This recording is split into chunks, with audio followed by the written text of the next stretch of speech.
Ron DeSantis really, really wants to become the next president of the United States. Unfortunately for him, with each passing day, it looks less and less likely like it's going to happen. So I got this Vice article here for you guys. DeSantis finds out being an asshole has its downsides when you're running for president. So who would have thought? Who would have thought that making enemies out of the whole country and being running your state like a fascist dictator, it turns out it might have a little bit of blowback when you're trying to appeal to the entire country of the United States of America with over 340 million people living inside of it, of all different sorts of walks of life. Okay, so he's just a very arrogant guy, very focused on Ron DeSantis, the governor's former GOP colleague, said this week. All right, here we go. So when Florida Ron DeSantis came to Washington this week to try to woo lawmakers ahead of his likely White House run, only a dozen reportedly showed up. That was no surprise to one of the Florida's governor's former House colleagues. Former Michigan Representative Dave Trott reached out to Politico without prompting to describe exactly what DeSantis was like in person. I sat right next to DeSantis for 2 years on the Foreign Affairs Committee, and he never said a single word to me, Trott emailed.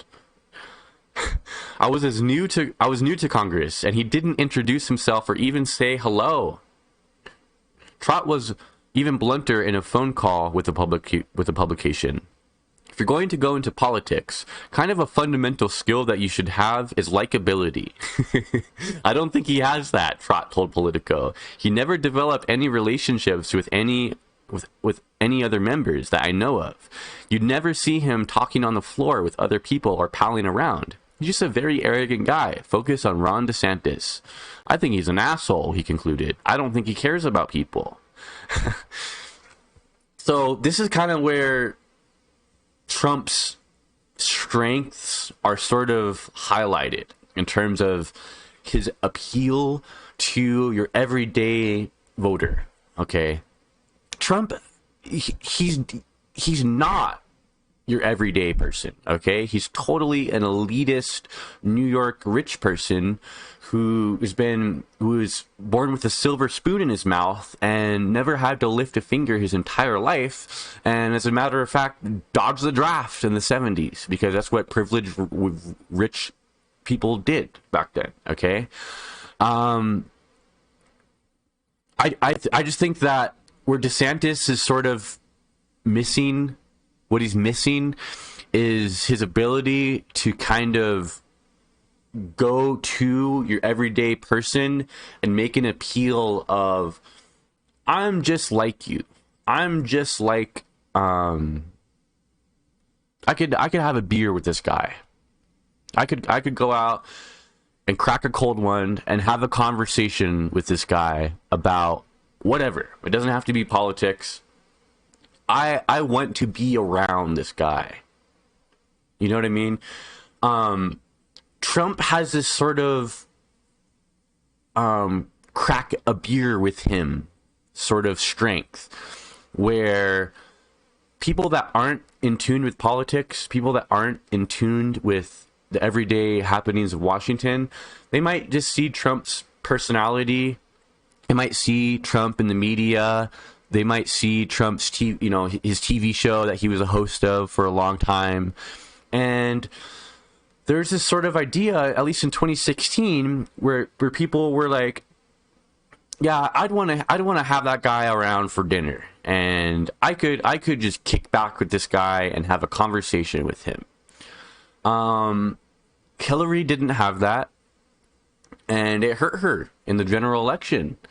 And Trump, he has this sort of weird relatability where he can sort of appeal to that everyday, I'm just a normal guy, right? Even though he totally isn't. My button just fell off of my jacket, so that's why I'm looking at it. But yeah, I think it's something that really played into his election in 2016. And DeSantis, he just totally lacks any of that. he lacks any of that. Like, what are the guy's hobbies? What's the guy like to do for fun? What's the guy, you know what I mean? It's just, he's very, an enigma in a lot of ways. We don't know who Ron DeSantis is at all, outside of being a fascist jerk who likes to boss everybody around in Florida and who wants everybody to kiss his feet in Florida everywhere he goes. We don't really know him other than that as a country.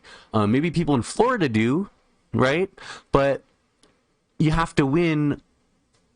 You have to appeal to 50 states, right? Not one, not just Florida. You got to appeal to 50 states. Trott's sentiment seems to be pretty widely shared among the Republican lawmakers who know DeSantis well, or at least the ones who should have befriended along the way if he wanted to run for president. DeSantis has only 3 endorsements from sitting members of Congress so far. Hard-headed, iconoclastic reps Chip Roy of Texas and Thomas Massey of Kentucky have both backed him. And freshman Florida Representative Laurel Lee, who DeSantis has previously appointed Florida Secretary of State, endorsed him this week. Compare that to former President Trump, who has already pulled in nearly 50 congressional endorsements. That includes 7 Florida lawmakers whose endorsements his team gleefully timed to announce during DeSantis's "Hey guys, remember me?" trip back to D.C., where he served 3 times in Congress. His stilted style and disinterest in talking to those who could help him is obvious at any public event. His awkward personality has been well covered for months. The major GOP donors he'll need to woo in order to fill his campaign coffers have found it deeply off-putting. And while his landslide 2022 win and lengthy record of policy wins is powering his support with the GOP base nationally, the more voters see of him, the more they'll see of his personality. Trump and his allies are already looking to paint DeSantis as a weird, arrogant geek. Trump's allies' first ad attacking DeSantis leads with the cringy report that he eats pudding cups with his fingers. I don't know if you guys have seen this ad yet. It's disgusting. It's a really good ad. I'm not going to play it here, but you can go and watch it.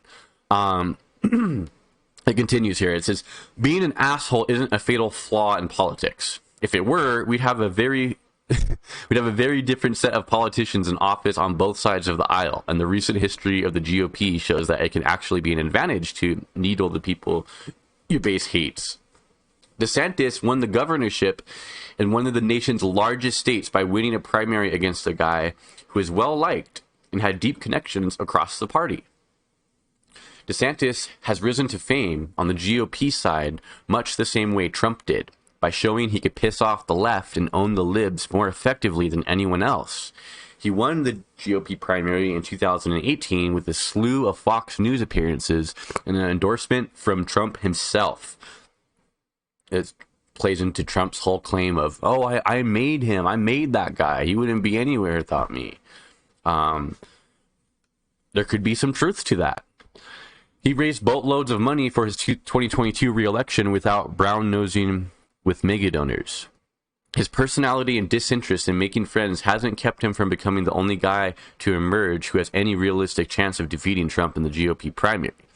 Well, it's just because there's a lack of any sort of appetite amongst anybody in the GOP to stand up to Trump in any meaningful way. I mean, DeSantis is even failing to stand up to him, even while he's presumably going to be running against him very shortly here. Maybe he'll ramp it up once he officially announces. But you could argue that there's nobody in the GOP that's willing to substantially stand up to Trump at all, much less have a chance of beating him. There's no one standing up to him in any sort of meaningful way at all.